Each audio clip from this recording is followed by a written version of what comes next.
Welcome to a new Australia Today news bulletin from Australia Today news channel. Here are the latest headlines and major developments from across Australia. Our top story tonight. Australian authorities are preparing to receive 4 women and 9 children linked to former ISIS fighters. Amid heavy security measures at Sydney and Melbourne airports, the Australian Federal Police confirmed that some members of the group could face terrorism-related charges. They may also face possible crimes against humanity investigations upon arrival. Officials say the group has been monitored since 2015.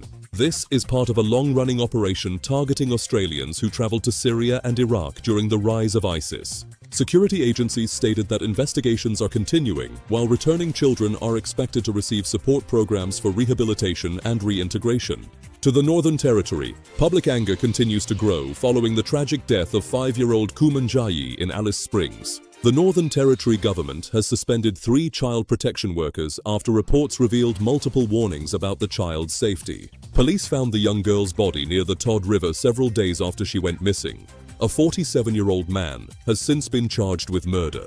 The government has now launched an independent investigation and promised major reforms to the child protection system following widespread criticism. In Queensland, political controversy is escalating after revelations about a relationship between Sports Minister Tim Mander and Child Safety Minister Amanda Cam.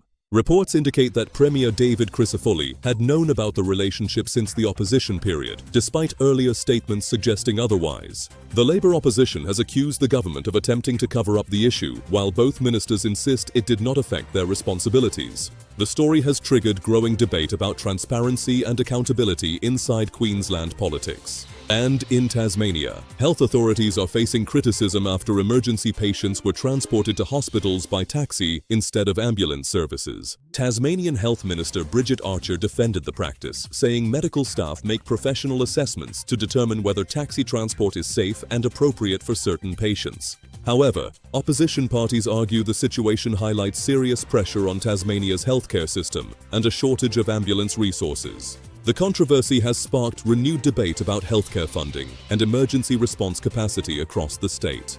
That's all for today's Australia Today News Bulletin. For more breaking news and updates from across Australia, visit our website. Don't forget to subscribe to our channel and turn on the notification bell to stay updated with the latest news every day.